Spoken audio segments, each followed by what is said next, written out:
Hello guys, कहानी कलश channel में आपका स्वागत है।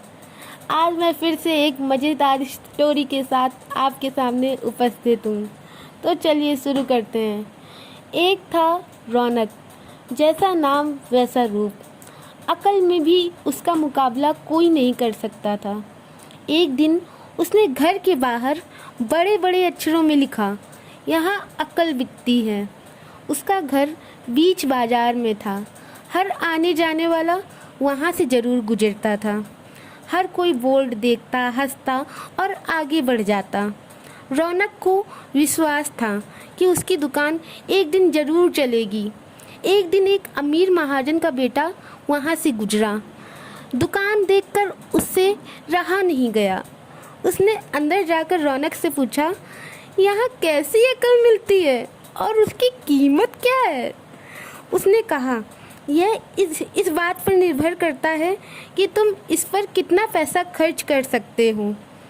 गंपू ने जेब से 1 रुपया निकालकर पूछा, इस रुपए के बदले कौन सी अकल मिलेगी और कितनी? इस पर रोहन ने कहा, भाई 1 रुपए की अकल से तुम 1 लाख रुपए बचा सकते हो। गंपू ने 1 रुपये दे दिया।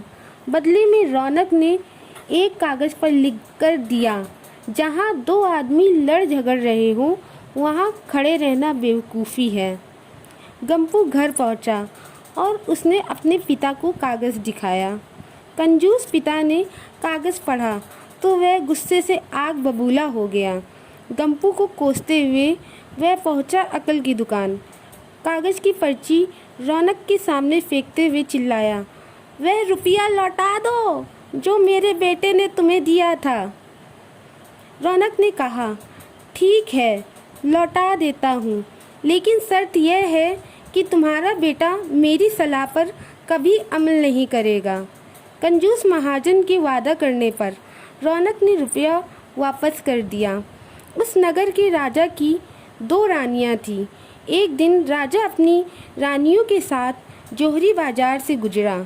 दोनों रानियों को हीरो का एक हार पसंद आ गया। दोनों ने सोचा, महल पहुंचकर अपनी दासी को भेजकर हार मंगवा लेंगी। संयोग से दोनों दासियां एक ही समय पर हार लेने पहुंची। बड़ी रानी की दासी बोली, मैं बड़ी रानी की सेवा करती हूँ, इसलिए हार मैं ले जाऊंगी। दूसरी बोली, पर राजा तो छोटी रानी को ज़्यादा प्यार करते हैं, इसलिए हार पर मेरा हक है। गंपू उसी दुकान के पास खड़ा था। उसने दासियों को लड़ते हुए देखा। दोनों दासियों ने कहा, वह अपनी रानियों से शिकायत करेंगी। जब बिना फैसले के वो दोनों जा रही थी, तब उन्होंने गंपू को देखा। वह बोली, यहाँ जो कुछ हुआ तुम उसके गवाह रहना। दासियों ने रानी से और रानियों ने राजा से शिकायत की। राजा ने दासियों की खबर ली। दासियों ने कहा, गंपू से पूछ लो, वह वहीं पर मौजूद था। राजा ने कहा, बुलाओ गंपू को गवाही के लिए, कल ही झगड़े का निपटारा होगा।